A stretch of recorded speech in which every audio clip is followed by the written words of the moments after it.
Hello and welcome. It's Tuesday. I am still waiting to hear back from the plumber. So I'm stuck running errands, which means I've got an excuse to talk to you guys. Yeah. Plus we're about to have a heat wave here at Site B. So I want to get out and enjoy the sun before it gets unbearable. And speaking of unbearable, segue. Oh yeah. See what it did. Let's talk about onednd, because it's still the gift that keeps on giving. I was very surprised, but maybe not as surprised as one might think, when I read that Jeannie D of all people, is not happy with the changes onednd is making, considering she was the host of Wizards of the Coast Presents and the whole onednd production from a couple weeks ago, and she is the physical representation of the target audience Wizards of the Coast thinks they want to gear their system for. It's quite a shock to read that Jeannie D of all people is not happy with the changes. Of course, I would take this moment to remind Miss D that the changes are only temporary. Remember, this is just the first round of the playtest, and we don't know what will happen after September. It could be completely different by the time we get to the second round of the playtest in October. So take anything that you've read or heard about onednd and just sort of push it to the side till October, because we don't know. But knowing that the patron saint of the target audience that Wizards is directing onednd towards is not happy with the changes, got the old, what's left of the OG GM's idiot brain thinking, what, if anything, is the 2024 D&D product going to change? And there's a couple different things we have to look at. First and foremost, is the 2024 D&D 6th edition, onednd, whatever we're going to end up calling it, going to bring new players to the table who had never played before, based upon 5th edition's track record? Well, let's call a bird a bird here. 5th edition's miraculous sales for the past couple of years are only because of a certain series of events that happened.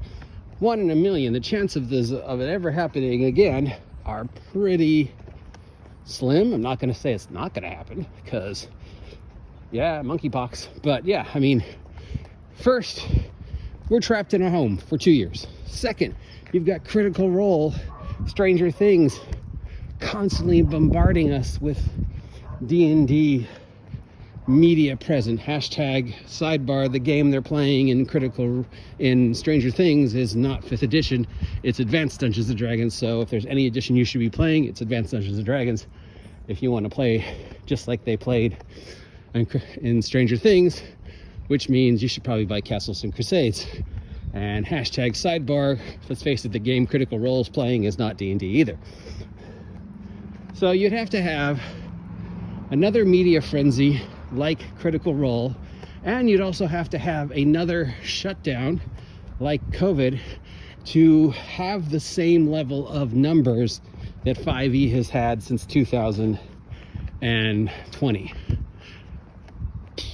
in order for onednd to bring that many new players to the table. The second thing, there would have to be an incentive for the stores that carry onednd product to push it, to have come learn to play onednd events. And since we know right now Wizards of the Coast is gearing their productions to be more digital and less supportive of physical brick and mortar stores, and that goes both for your small mom and pop friendly local game store, DreamWorks Collectibles here in Ventura, and Target, You know, they're all about, it's going to be digital onboarding, digital playing, digital books. We can't do physical stuff because it's too expensive. If you want to get the physical thing, you have to buy the super pricey deluxe edition with the alternate cover, because that way it's more cost effective for us. Yeah. So what is going to be the incentive for Target, much less small mom and pop friendly local game stores, Dream World Collectibles here in Ventura, California, to push onednd, other than, you know, the usual incentive, which is if you want to have Magic the Gathering, you've got to, you know, sell the D&D, and if you want to sell the D&D, you've got to have and sell a certain amount of Magic the Gathering. So the only incentive to Target or friendly local game stores or Amazon is magic, and buying and selling enough magic that Wizards of the Coast gives them the physical copies. And the physical copies they're going to give them are probably going to be the more expensive ones. So getting new players at the table in 2024 for onednd isn't going to happen the way it was happening in 2020 and 2021. We're not going to see this influx of people suddenly going onednd. Even if Critical Role in Campaign 4 switch to whatever the 2024 product is going to be, and I don't think they will, it's not going to be the same. So that's the first thing. Second thing, how is onednd going to affect the 5th edition market? Because 5th edition is open source, and we're seeing tons of third-party stuff being produced for 5e. Not only just straight fantasy D&D adjacent type stuff, but brand new and completely different settings, ranging everywhere from alternate takes on fantasy to science fiction to superhero to modern day to Old West to horror to Lord of the Rings. The 5e engine is being used and hacked for multiple other things. Lots of third-party people are putting out 5e stuff, and the third-party stuff gets better reviews than the Wizards of the Coast stuff. The third-party stuff sells better and is more influential, and hell, you know, gets those Ennies and Gamma awards. Why Wizards of the Coast, it hasn't produced a single decent setting since Mines of Fendelhaven. I mean, I love Tomb of Annihilation, but I don't think anybody else does. So even with the it's backwards compatible, which it isn't, are we going to see a max flux of 5e players suddenly go, fuck you 5e, I'm switching over to onednd? And are we going to see all these companies that are making third-party 5e stuff go, well, we're screwed, I guess we have to make backwards compatible onednd stuff? Probably not. Probably it's going to be the same as the OGL, where we're going to see a Pathfinder come along or something like that, and the 5e players are going to stay loyal to the third-party 5e stuff.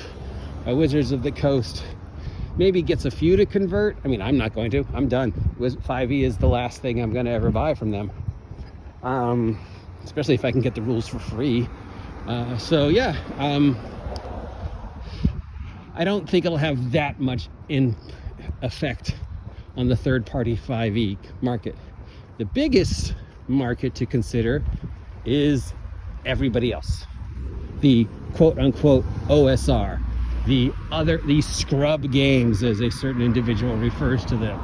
You know, every game that's not D&D, whether it falls under the OSR blanket or it falls under just not D&D, you know, every genre, every system out there across the entire planet that isn't D&D. And D&D only makes up a small percentage of the amount of games being produced. We're only number one here in the US.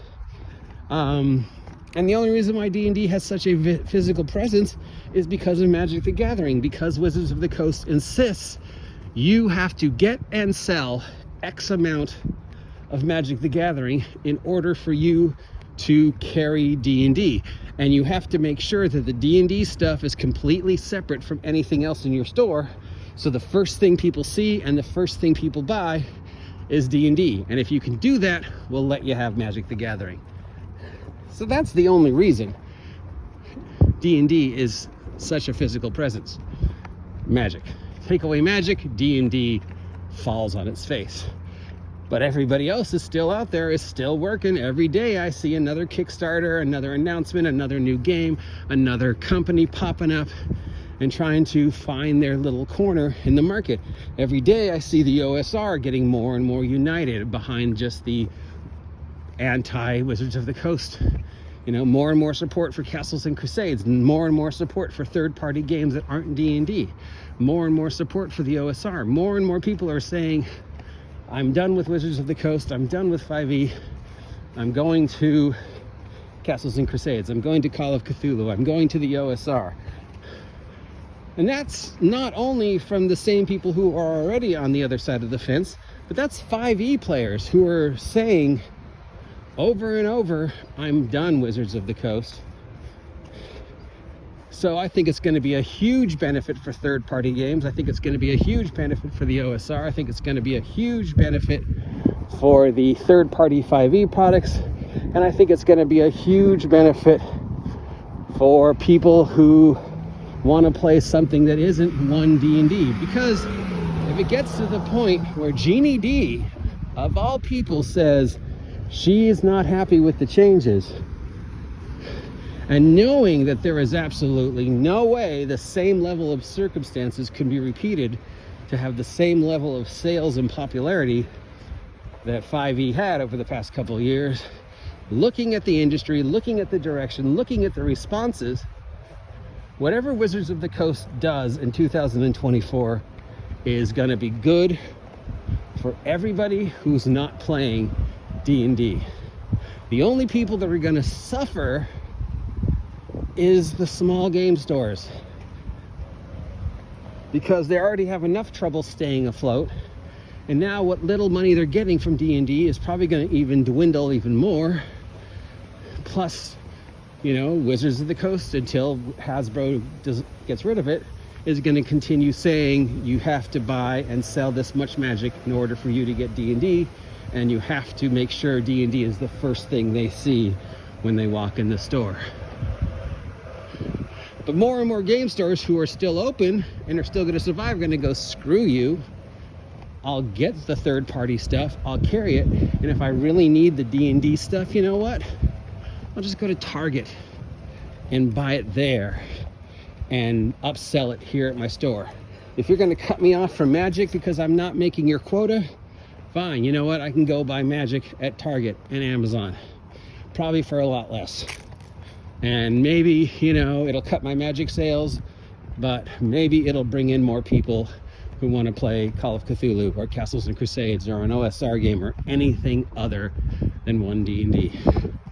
So I think the only people that are going to be affected by 1D&D is Wizards of the Coast and the small game stores and the few people in the shallow end of the D&D pool who continue to spout off this rhetoric of nonsense like Dungeons and Dragons is therapy, Dungeons and Dragons is an engine for social change, Wizards of the Coast owns Netflix, use Dungeons and Dragons as an excuse to divorce your wife. Yeah, these small idiots are going to get smaller and smaller as more and more people wise up and go, dude, that's stupid. You know, I'll end this the way I began it. Jeannie D, of all people, has said she's not happy with the 5e changes. Think about that. I'm the OGGM. If you appreciate this nonsense, let me know. If you never want to have me talk about this ever again, let me know. Till next time, please subscribe. See ya.